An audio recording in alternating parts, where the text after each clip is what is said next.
hospitality and the warmth of your reception. And I commend you in terms of the work that you're doing, particularly in terms of the pursuit of peace, which we discussed earlier. And I think that's going well. And you really have, in the first sort of 100 days of this government, you've done some extraordinary things very quickly. Everybody's watching in that respect. To the previous question from the Washington Post, the press is interested in narratives. Our president is interested in peace. So we will get characterized one way or another. Oh, your stance is pro-Russia or it's all garbage. The president got elected to bring peace in this conflict, and he is working with both sides in a way that only President Trump can. Let's be clear. Only President Trump can, to bring them to the table to end the killing.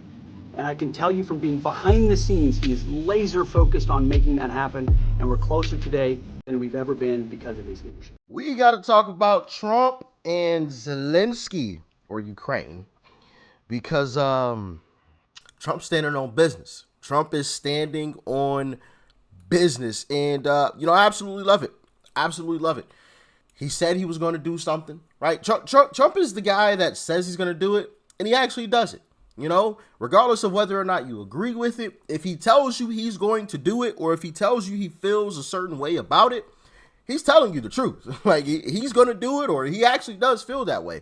He doesn't pull any punches. Speaking of not pulling any punches, let's take a little trip down memory lane from the last time Trump and Zelensky met publicly. You're gambling with the lives of millions of people. You're gambling with World War III. You're gambling with World War III. And what you're doing is very disrespectful to the country, this country. That's back to you. Far more than a lot of people said they should have. Have you said thank you once? This entire meeting? No, in this entire meeting, have you said thank you? You went to Pennsylvania and campaigned for the opposition in October. Offer some words of appreciation for the United States of America and the president who's trying to save your country. Please, you think that if you will speak very loudly about the war, you can... He's not speaking loudly. He's not speaking loudly. Your country's in big trouble. Can I answer? Wait a minute. No. You've done a lot of talking. Your country is in big trouble. I know. You're not winning. You're not winning this. You have a damn good chance of coming out okay because of us. Mr. President, we are staying in our country, staying strong from the very beginning of the war. We've been alone, and we are thankful. I said thanks you haven't in been this alone. cabinet, you and haven't not been only alone. in this cabinet. We gave you, through this stupid president, $350 billion.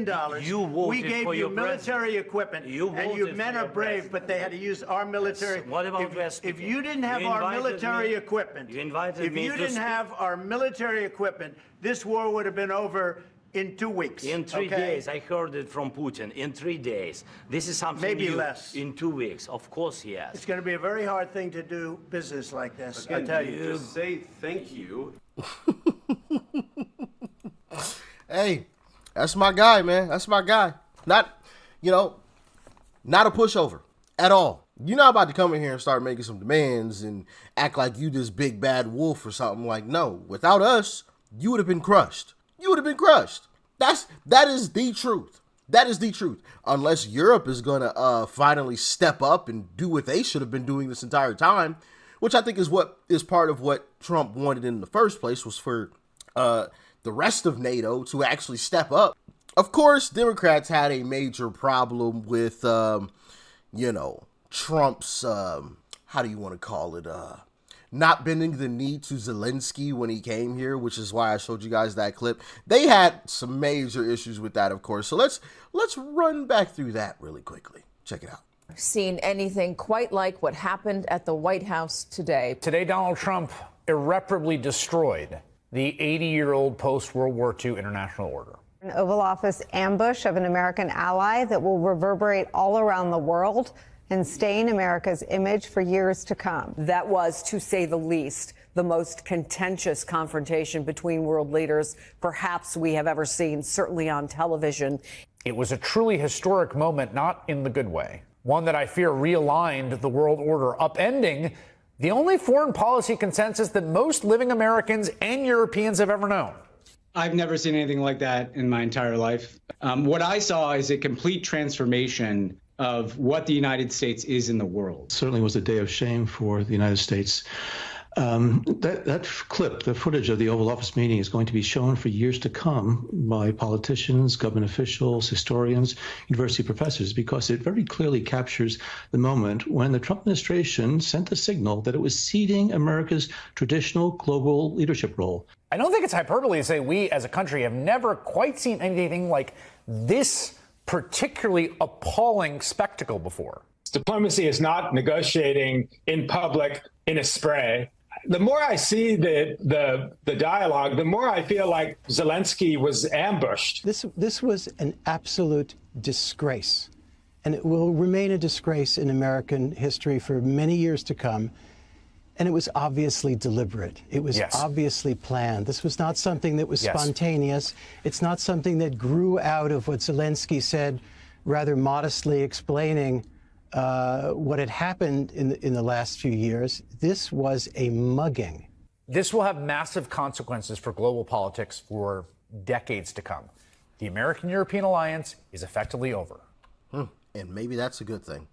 I'm just saying, because they need us more than we will ever need them. Just saying. And here we go again. Trump promised peace, and now we're right on that direction. Today, we made an offer that the Ukrainians have accepted, which is to enter into a ceasefire and into immediate negotiations to end this conflict in a way that's enduring and sustainable and accounts for their interests, their security, their ability to prosper as a nation. I want to personally thank, we both want to thank the Kingdom of Saudi Arabia, His Majesty, for hosting us, for making this possible. They've been instrumental in this process, and we're very grateful to them for hosting us here today. And hopefully we'll take this offer now to the Russians. And we hope that they'll say yes, to peace. The ball is now in their court. And but again, the president's objective here is, number one, above everything else, he wants the war to end. And I think today Ukraine has taken a concrete step in that regard. We hope the Russians will reciprocate. So yeah, with the media panicking, oh my goodness, Trump just destroyed everything, blah, blah, blah, blah, blah, blah, blah, blah, blah. Well, what do you know? Zelensky agreed to a ceasefire and a peace deal. So, I wonder what they have to say now. Quite interesting, huh? Quite interesting. Promises made and promise nearly kept. This is all Trump has wanted this entire time. Even though they always try to say Trump is Putin's puppet, blah, blah, blah. Trump has been saying this from the very beginning. You guys remember when he had that exchange with Caitlin Collins, and he said, I just want people to stop dying. You said you don't think in terms of winning and losing. Mr. President, can I just follow up on that, because that's a really important statement that you just made there. Can you say if you want Ukraine or Russia to win this war? I want everybody to stop dying. They're dying. Russians and Ukrainians. I want them to stop dying. And I'll have that done. I'll have that done in 24 hours. I'll have it done. You need the power of the presidency to do it. But you won't say that you want Ukraine to win. You know what I'll say? I'll say this. I want Europe to put up more money, because they're in for 20 billion. We're in for 170, and they should be. And they should equalize. They have plenty of money. They should equalize. I got with NATO. But when I sat down. They'd rather give out a bunch of fluffy programs like free health care and everything rather than pay their fair share. You know, it's funny how the left, picks and chooses when they want to say, pay your fair share. Well, how about the rest of NATO?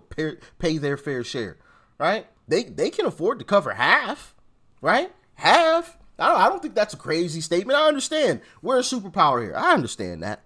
And honestly, it's probably the reason why I probably will never be president, because I got some different type of views on all this stuff, okay? Y'all can probably guess what I mean, because they need us more than we need them. So why in the fuck are we paying so much money? I'm just saying, maybe there's a whole bunch of stuff that I'm not privy to that I don't quite understand, but why are we covering their behinds? Like, when have they ever came to save us? I'll wait. I'm just saying. But then also, when we talk about what Marco Rubio was saying, and that Zelensky has agreed to a ceasefire deal, and they have a deal in, a type of peace deal in place, I don't think Putin's going to agree to the deal that they have in place. I'm just being completely honest. He's not going to agree to a peace deal. And it's just negotiation, right? Anybody who's negotiated anything knows you're probably not going to agree to the first deal that comes, the first offer that comes to you. Like, you're going to try to sweeten the pot at least a little bit, right? Just a little bit. You're just not going to take the first thing because obviously they already agreed to that. So if that's what you already agreed to, and actually, as I was making this video, I just saw here that Putin didn't agree to whatever the deal was that Zelensky had put forth.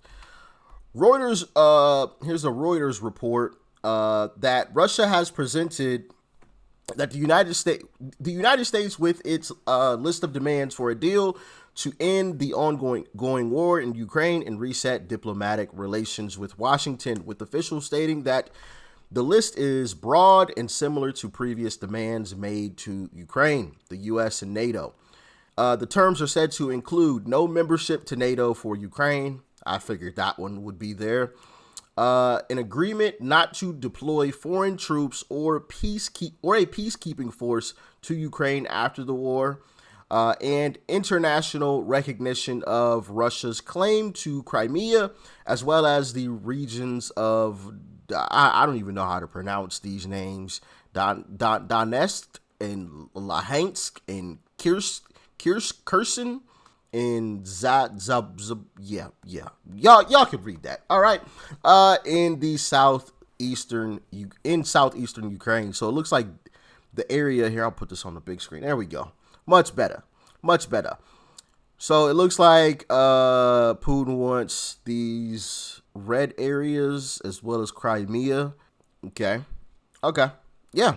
So like I said, I figured he wasn't going to accept the first deal. I mean, that, to me, that's just common sense. Like, nobody accepts the first offer when you're negotiating. Like, that, what's the point of negotiating? Like, you're always gonna, let me see how far I can push this a little bit, So I think Trump probably knew this was gonna happen and probably told Zelensky that.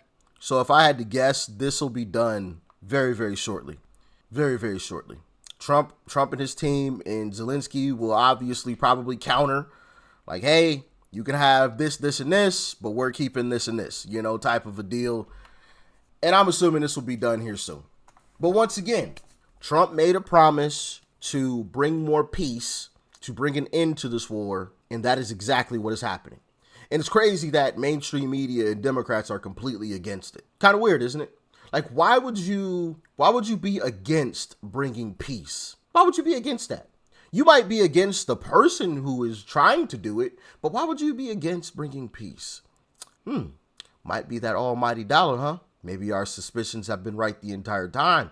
A lot of that money that's allegedly been sent over there really didn't quite make it to Ukrainian soil, because if you guys remember, Zelensky said he's only received about half. That came out of his mouth. Just saying.